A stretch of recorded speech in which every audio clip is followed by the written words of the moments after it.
Turpinām ar izpakošanu. Un tātad instruments ir rokā un varam ķerties pie izpakošanas, kas atrodas šī iepakojumā.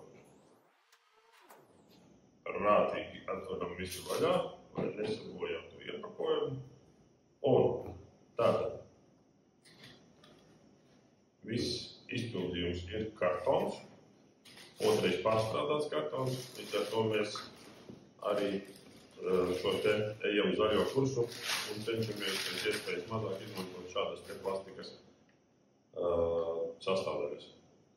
Kas mums šeit ir? Šī mums ir tātad minētā kamera ar numuru atpazīšanu. Mēs varam redzēt, viņai ir iebūvēts skaļrunis šeit. Viņai ir šeit gaismas. Viņai ir gan dienas, gan nakts gaismas. Un šis te ir diožu lampiņa, jeb šis sensors. Viņš var mums signalizēt arī zaļu vai sarkanu, ja numurs ir atpazīts un ir atļauts viņam iebraukt. Viņš zaļš iedegās ar LED padot signālātoru un barjeru. Vai arī sarkans, un viņš tātad vai nu nav reģistrēts, vai nu viņš ir bloklistē. Šīm procedūrām mēs iesim cauri noteikti secīgi. Tātad šim konkrētajam modelim mums ir arī relejs, kā mēs labi redzam. Tad viņam ir, tātad šis ir mūsu mīļais labais, mīļā labā kamera. Tālāk ejam tālāk, diezgan daudz kartonu. Diezgan daudz kartonu visādi iepakojumi. Zaļais kurs, kā es minēju, cenšamies lietot atkārtoti pārstrādātas lietas. Tā, šis te mums ir standarta iestiprināšanas schēma. Tad mums ir mukņas PK2 priekš izolēšanas, lai šī tātad vieta būtu hermetiska.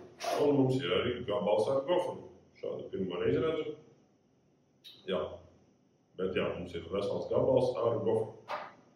Cik viņš ir? Kaut kāds pusmetrs.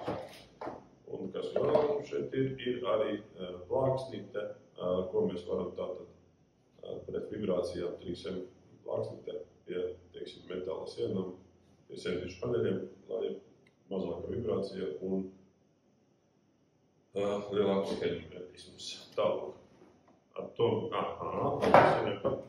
tātad mums vēl ir bezvadu pults.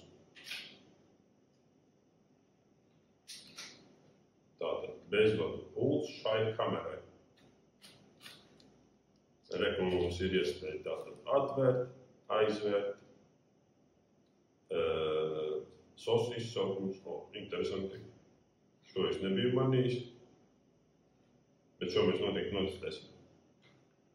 Tātad mums ir iespēja atvērt, aizvērt releju, tātad izsaukt SOS, vai arī zvanīt uz māju. Ja es pareizi sapratu, tad šī te poga ir kaut kā tā. Labi, to mēs skatīsimies un notestēsim, tad, kad ķersimies klāt šai te kamerai.